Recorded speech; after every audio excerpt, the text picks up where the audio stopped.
Hello and welcome to News Central TV. I'm Darshan Usman. The top stories this hour. Sarab sues Tinubu over unexecuted 167 billion naira project. Federal government sets February 17 deadline for civil servants identity verification exercise.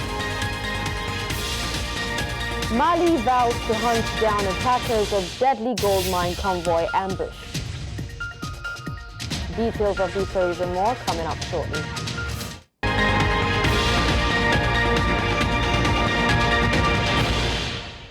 The news begins with the Socio-Economic Rights and Accountability Project, SERAP, dragging President Bola Tinubu to court over his alleged failure to prosecute contractors who received over 167 billion naira from 31 ministries, departments and agencies for projects that were never executed. The lawsuit was filed on Friday at the Federal High Court in Lagos.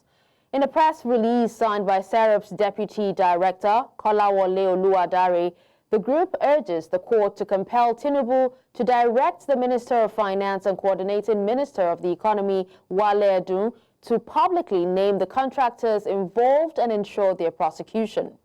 SERAP is also seeking a court order mandating Edun to publish details of the projects, including their locations, the amounts received by each contractor, and the identities of the shareholders. According to SERAP, the 2021 audited report by the Auditor General of the Federation, published on November 13, 2024, revealed that 31 MDAs collectively paid over 167 billion naira for projects that were never carried out. February 17, 2025 has been set as the deadline for federal civil servants to complete their identity verification in a bid to eliminate ghost workers from the payroll. Now, according to a memo from the Office of the Accountant General of the Federation, civil servants must verify their identities on the Integrated Payroll and Personnel Information System, IPPIS, that's the portal, to avoid salary stoppages and other sanctions. To complete the process, employees must provide their taxpayer identification number, IPPIS number, and salary account details.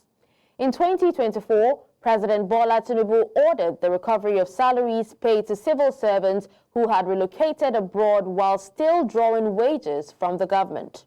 He also directed that their supervisors and department heads be sanctioned for enabling the fraud. Now let's bring you the report that an Assistant Superintendent of Police in Niger State, Shafi'u Bawa, reportedly committed suicide on Saturday afternoon. Now, the incident occurred in Kontagora Local Government Area, where authorities revealed that his father, Usman Bawa, a resident of the Rigasa area in Kontagora, reported the matter to the police command. Officer Bawa was found hanging from the ceiling while his lifeless body discovered, and police officers later arrived at the scene and transported his body to the general hospital, where he was confirmed dead. His remains were subsequently released to his family for burial in accordance with Islamic rites. Two suspected drug kingpins have been arrested by the National Drug Law Enforcement Agency. Now, they were nabbed at the Port Harcourt International Airport and Murtala Mohammed International Airport, Lagos, respectively. NDLEA spokesperson Femi Babafemi confirmed the arrests in a statement issued on Sunday, revealing that one of the suspects operates under dual identities to evade detection. He was caught at Port Harcourt Airport in February 2nd, 2025, used a Sierra Leonean passport under the name Cabo Mohammed Fode. Now, further investigations show that he alternated between his Nigerian and Sierra Leonean passport for drug trafficking across Thailand, Pakistan, Iran, and West Africa. Now, still on security, the Nigeria Security and Civil Defense Corps Commandant, General Ahmed Audi, has ordered the immediate deployment of armed personnel and intelligence officers to custodial centers across the country. The move aims to bolster security at the correctional facilities designated as critical national assets and prevent jailbreaks and other criminal activities. NSCDC spokesperson Babawale Afolabi stated that the deployment would complement the Nigerian Correctional Service in securing detention facilities. Over the past 6 years, Nigeria has experienced multiple jailbreaks with over 6,385 inmates escaping from 11 correctional centers. While 2,032 escapees have been arrested, more than 4,285 remain at large. For more than 20 years, some parts of Plateau State have been ravaged by violence, leaving the once peaceful state a ghost of itself. However, in recent times, efforts to ensure the return of peace in the area appears to be yielding results. Our correspondent Chizoba Nyongwe in this report traces the genesis of the crises and what it is being done to restore normalcy in Plateau State. Plateau State, made up of 17 local government areas and mostly agrarian, had been known for its peaceful and serene nature. Sadly, in 2001, that peaceful atmosphere was shattered with the first strike of violence, which has lasted over 20 years. The factors that gave rise to the violence ranged from ethno-religious to political and farmer-herder crises, resulting in cattle rustling and poisoning, destruction of farmlands and killings. Journalists too were at risk. God will take control. And I'm watching right now, I'm in Mangu, believing that the violence forced thousands of people out of their ancestral homes into internally displaced people's camps. For many years, efforts by the military and paramilitary agencies deployed to end the carnage yielded little results, especially in the flashpoint areas of Mangu, Bokos, Barkinladi, Riom, and Bassa local government areas. However, the coming of Major General Abdusalam Abubakar, the immediate past General Officer commanding 3 Division and Commander Operation Safe Haven, appeared to have turned the tide. I'm staying here, I'm here. I'm going to be here for as long as it takes. I don't have any other thing. What can be termed relative peace currently reigns in the state as people now go about their lawful businesses. The fight against criminality is like a system that we all have a part to play and collectively fight against. I am glad to observe that we have derived the dividend of that seminar as clashes and farm destructions reduced by over 60% this year based on available statistics. Meanwhile, the Special Task Force Operation Safe Haven remains in place under the new leadership of Major General Folusho Oyinlola. Also on the ground are Operation Rainbow, an independent security outfit under retired Brigadier General Gagjishipi and the State Commissioner of Police, who are ramping up measures to sustain the fragile peace in the state. The advice of the State Commissioner of Police to the recently deployed 283 police constables to the state is also expected to help ensure peace through community policing. This crisis has been on for over 2 decades. We can't continue like this. This is not the way life is meant to be. So we must put in everything that we can to ensure that peace is achieved finally. And all this situation where you always have troops here and there because people cannot live peacefully must come to an end amicably, and we will achieve that. State policing does not mean we're doing away with the federal police. Everyone is complementing each other. So we still need the federal police, but then again, we need the state police more often than not, because we believe the state police, which will be comprised of indigents from here and people who live here, will know the state more, will have the interest of the state more, will want to sacrifice more for their state. Don't abuse the rights of the people you are serving. And don't put your hands into corruption, extortion. Is that clear? Indeed, the efforts that have resulted in the restoration of normal life for these residents need to be sustained for meaningful development to take place here. And with several arrests made over the attacks, it is expected that culprits are brought to justice to serve as deterrents to others. In Jos, Plateau State for News Central, I am Chizoba Anyomi. And now, still on security, let's go for a break right now. When we come back, we'll tell you how federal government to receive and reintegrate Nigerians affected by U.S. deportation campaign. Details of this and more after the break. Stay with us.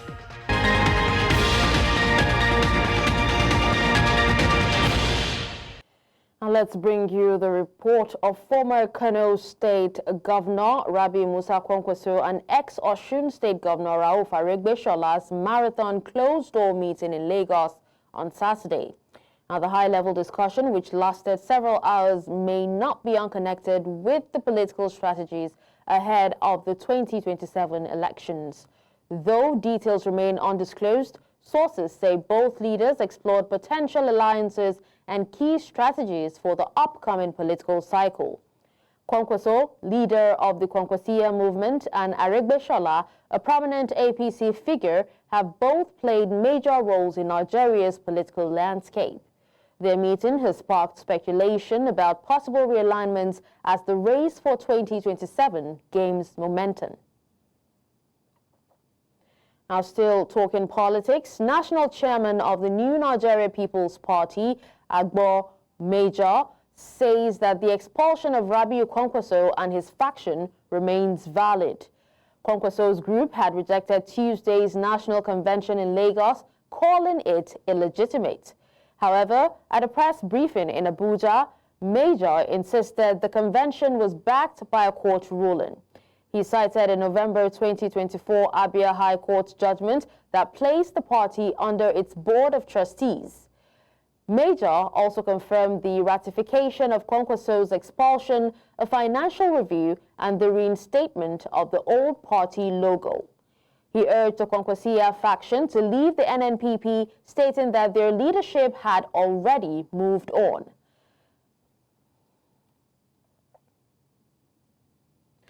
The federal government has expressed readiness to receive and reintegrate Nigerians affected by the U.S. President Donald Trump's deportation order. Minister of Interior Olubunmi Tunji-Ojo confirmed that about 3,690 Nigerians in the U.S. are facing deportation as Trump intensifies his crackdown on illegal migrants. Now, Tunji-Ojo assured that the government will support deportees, help them settle back into society, and reunite with their families. He also revealed that the federal government has secured a facility at Lagos Airport to provide medical care for deportees suffering from mental fatigue and depression. Nigeria, a nation grappling with a complex web of social and economic challenges, is also undergoing a critical period of justice reform. For years, the country's justice system has faced criticism for delays, corruption, and a lack of access for many citizens. But recent years have seen a renewed push to address these deep-rooted issues. Now, in this report, read from our studio, News Central's TV's Nasser Agbalaya spoke with some lawyers in the legal community in their bid to challenge the narrative. That Nigeria's justice system needs reform is known to all, but these reforms are not happening fast enough. Even the Supreme Court only changed its procedural rule 1985, which was replaced by the rule 2024 recently at the end of the tenure of former Chief Justice of Nigeria, Olukayode Ariwola. It is high time. It's a welcome development. It is something that is desperately needed, and so.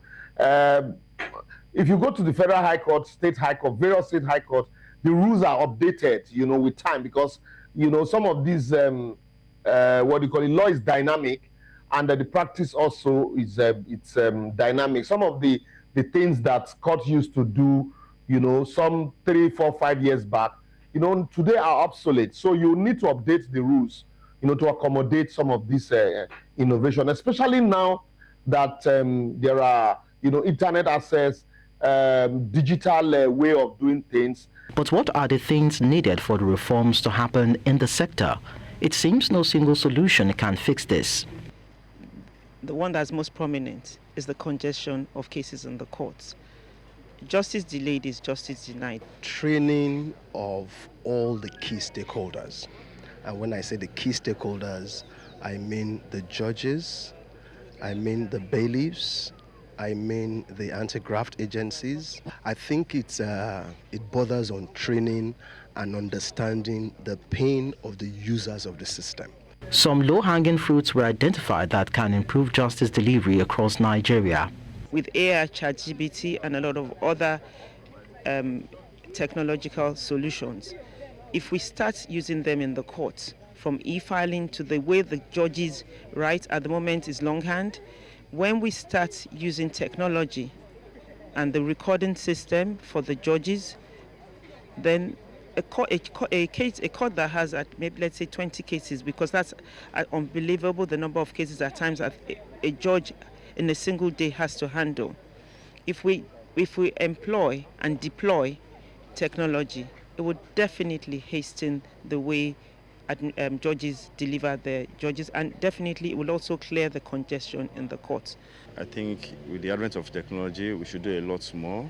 By my own assessment, I would like to think that in the use of technology, we're at about, say, 10 to 15%. Because, you hear about e-filing, but there's a backlog of cases. Assignments are not done on time. Even when those cases eventually get assigned and in court, it takes a long time for matters to be determined. Judges still take notes in longhand. Lawyers still insist that they must be taken verbatim. So a lot of things are done. The bench is not without blame. The judges' remuneration was recently increased. Kudos to that. What about the infrastructure? Have you seen the courtrooms with which these judges sit? How about their living condition? Judges still come to court late at 10:30, 11 on account of traffic because they live far away from the courtrooms. So the solution is not appointing more judges. No, the solution is having infrastructure that can cater for the judges that we have today. The procedure for appointing judges is well spelled out in the various statutes that are various provisions that have been enacted for that purpose. They are regimental. The question is, do we implement, or what does it take to satisfy that criteria so you have competent persons in the bench? So when you talk about integrity is difficult to define, but you can recognize a person of integrity when you see one. If, when all or modestly, more of these are sorted, then the administration of justice in Nigeria should be in a better state, where the average Nigerian can believe that justice can be served.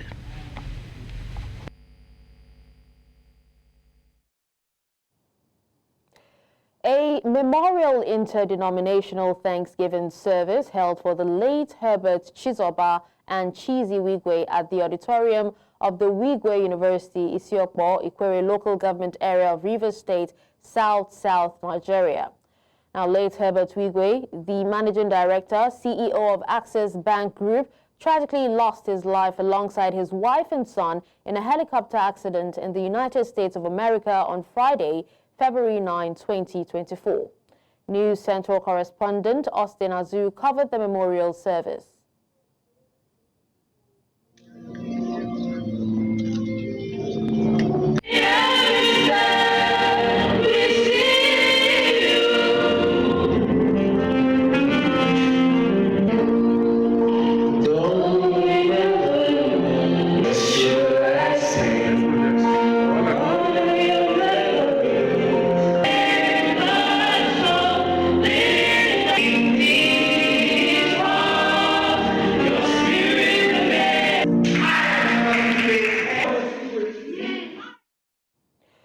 we're now being joined by our correspondent, Austin Azu, to provide more updates. Austin, thank you for joining.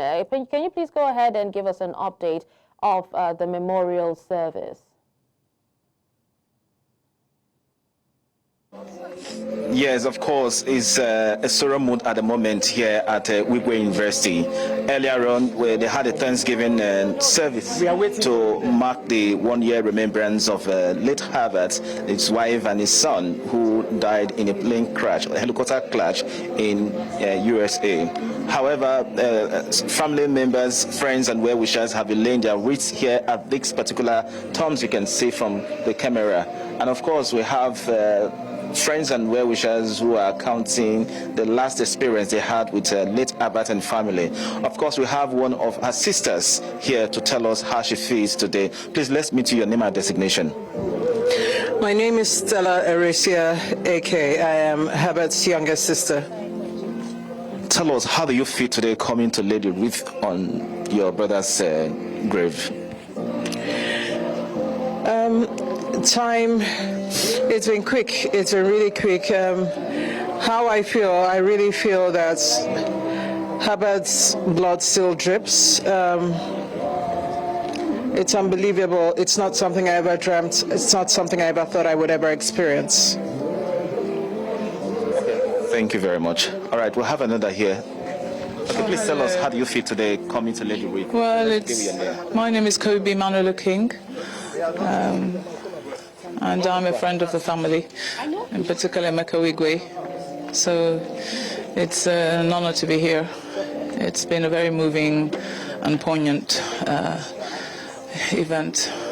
It has been 1 year since your friend left. So how are you coping? Well, I was only it was only an acquaintance, but very closely related to sort of associated with the family.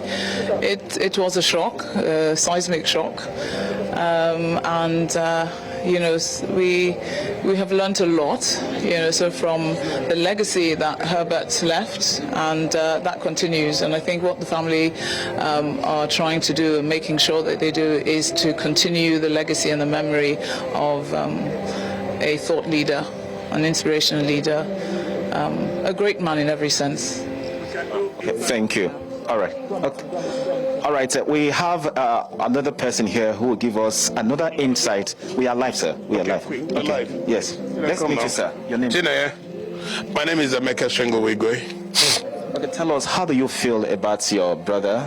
It's 1 year now without him. How's life been like? It's a very emotional question. It's difficult to get the answer for that. It's been traumatic, a lot of challenges. We've accepted the will of God, and we've done the best we can. We tried to make sure we have to honor him and keep his legacy as much as we can, in spite of all the challenges, which have been sure to mortals, but God has seen us through, and we're sure we'll be victorious. It's not been an easy path. It's unfortunate people can't share your morning with you. Everybody comes months differently. People react to the same thing in different ways. But we stand as a family. We have a love for him, regardless of what anybody says, what people say. We know who he is. We share. We share a bond that not even death to put us apart. We have a duty.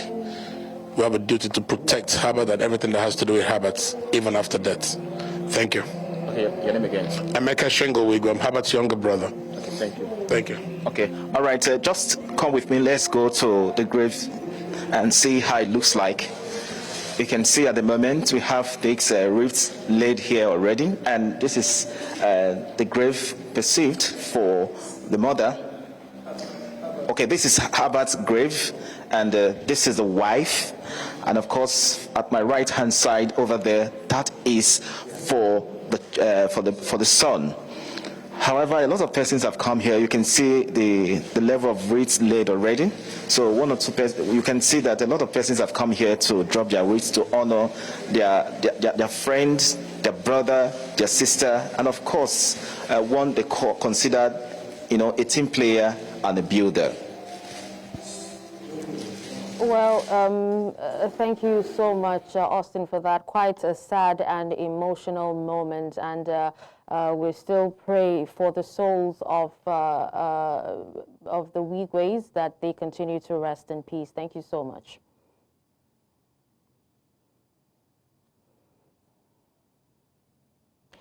Away from that, the Association of Maritime Truck Owners, AMATO, has raised concerns over the potential return of severe gridlock in Apapa due to what they describe as an uncontrolled and biased system of truck passage into the port.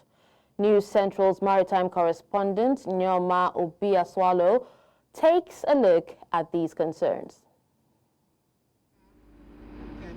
A huge concern has been raised on the looming congestion at the Lagos ports.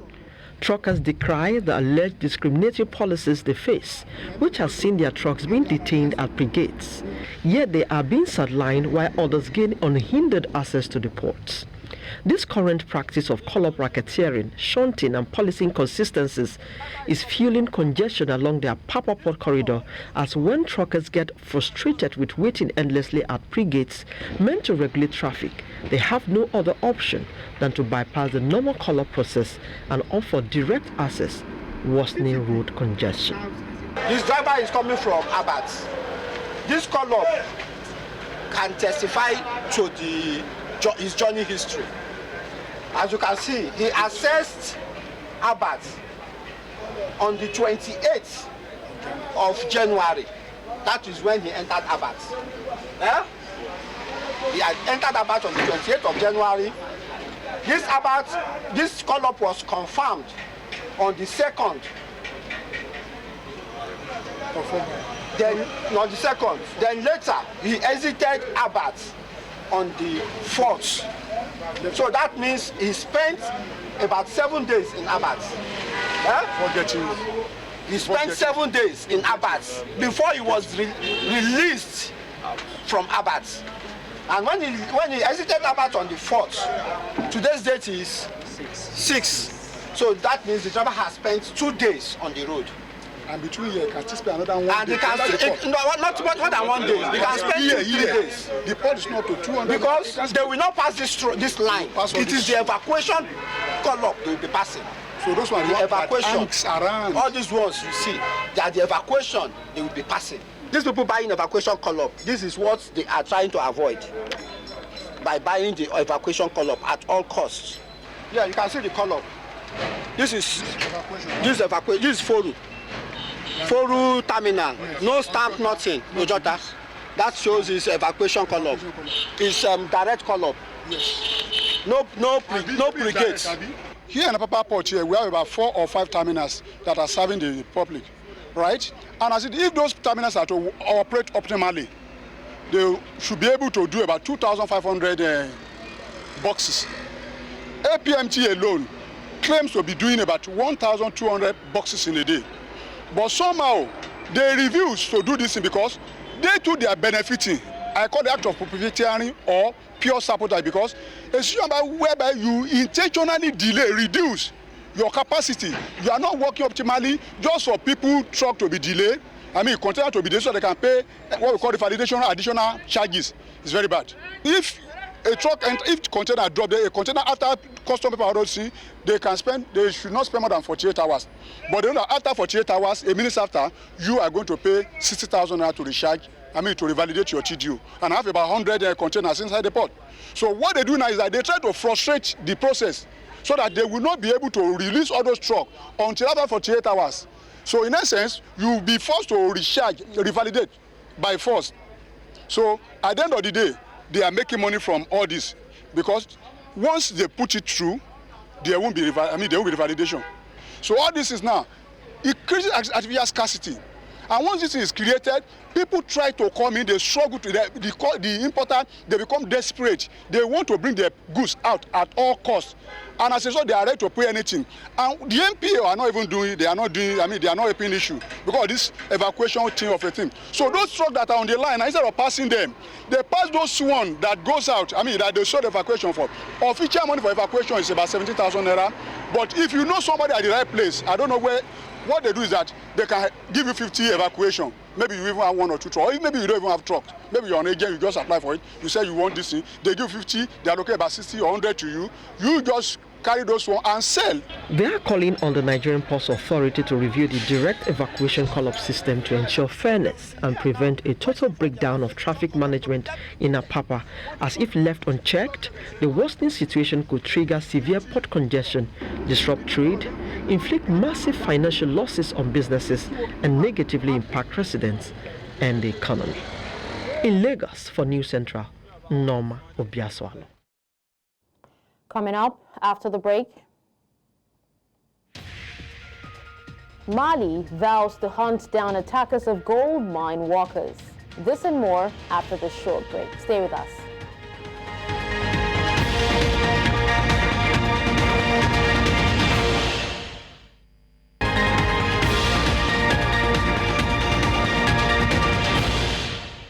Thank you for staying with us.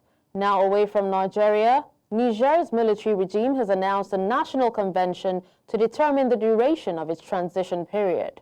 The convention will take place in the capital, Niamey, from February 15 to 19.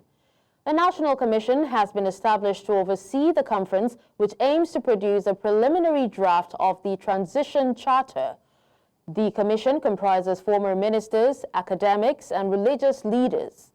General Abdurrahman Tiani, who seized power in a coup last year, announced plans for an inclusive national dialogue to outline governance priorities and set the transition period.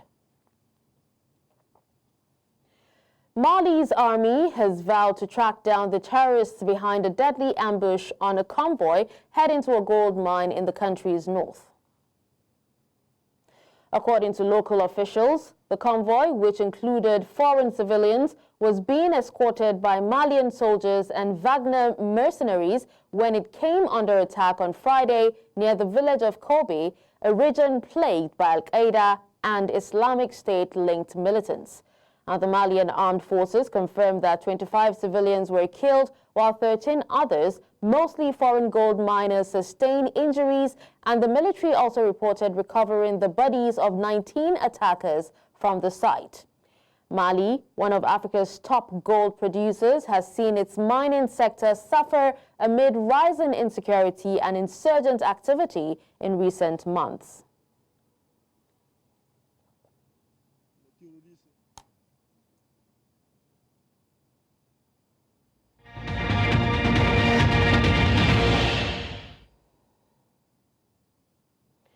Now, in other news from around the world, Pope Francis has urged the faithful to pray for peace in various conflict-ridden regions around the world.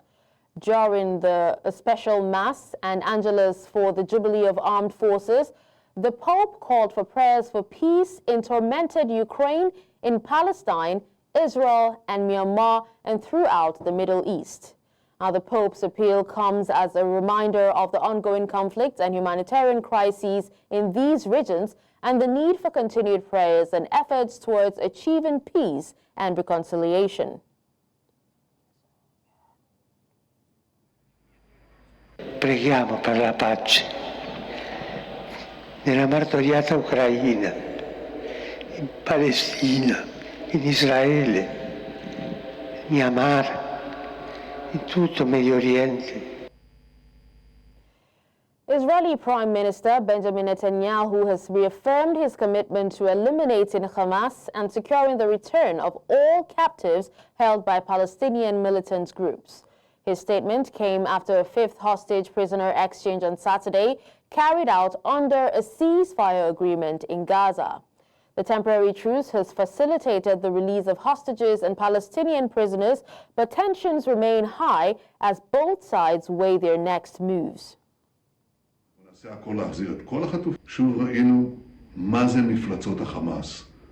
זה אותן מפלצות שטבחו באזרחינו והתעללו בחטופינו, ואני אומר להם שוב, דמם בראשם.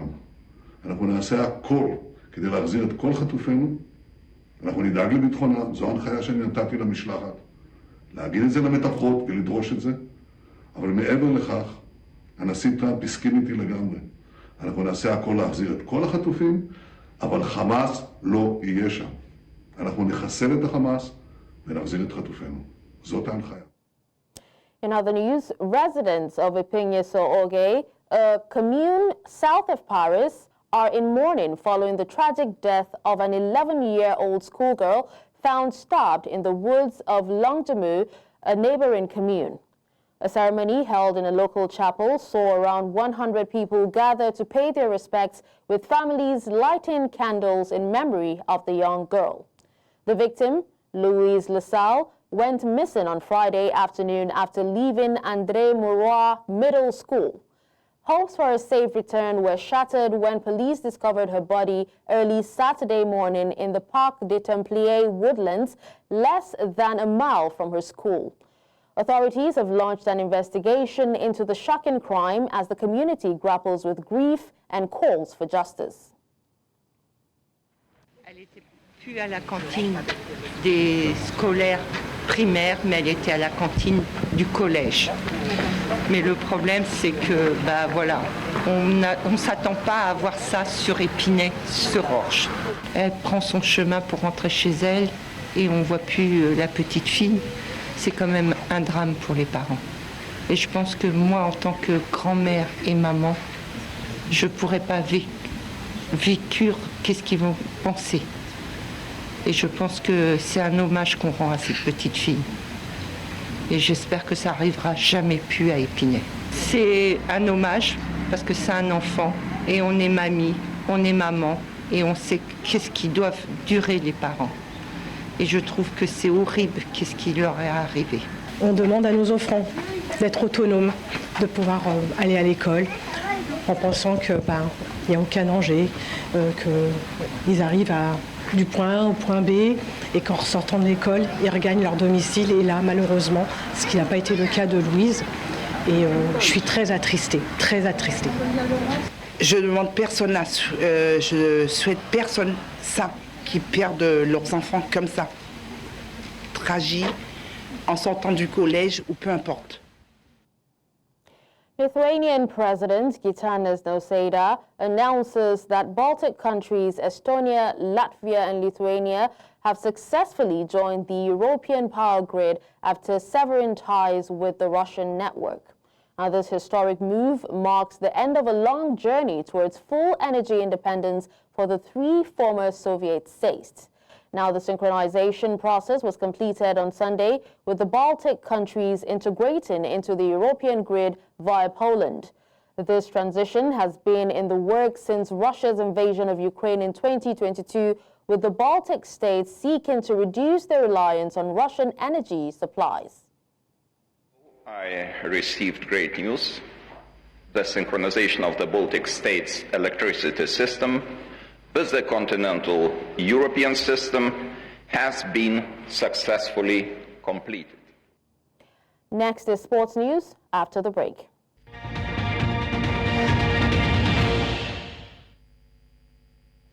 Now, in the world of sports, Nigerian boxers delivered a dominant performance at the WBC ABU Amateur Boxing Tournament held at the Molade Okoya Thomas Indoor Sports Hall of the Teslim Balogun Stadium in Lagos. Now, out of 22 finalists across 11 categories, 16 were Nigerians, with 10 securing victories. African Boxing Union President Hussein Hoichi and Yukateco Boxing Promotion Chairman Omonle Imadu praised the event's organization and reiterated its significance to African boxing. The tournament also served as a qualifier for the Amateur Boxing World Cup in Malaysia.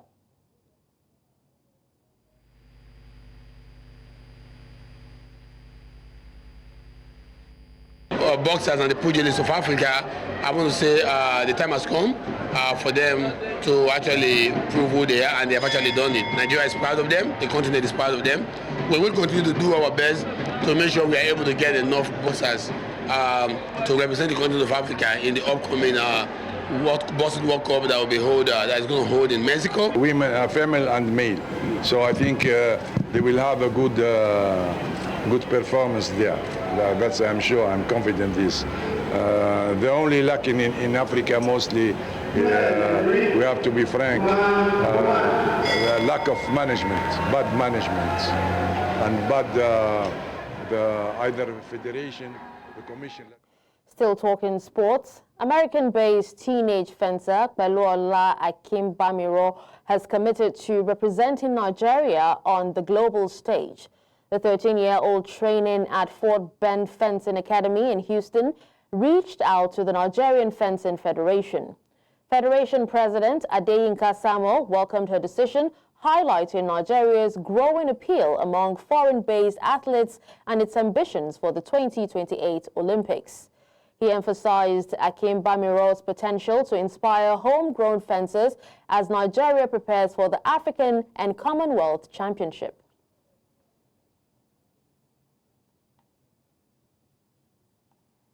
And that's all at this hour. But before we go, let's take another look at some of our top stories. We told you that Serap sues Tinubu over unexecuted 167 billion naira projects. We also told you that federal government sets February 17 deadline for civil servants' identity verification exercise. Finally, you heard that Mali vows to hunt down attackers of deadly gold mine convoy ambush. You can watch News Central live on DSTV channel 422, Star Times channel 274, Avo TV, and YouTube. Many thanks for watching. I'm Dawson Usman.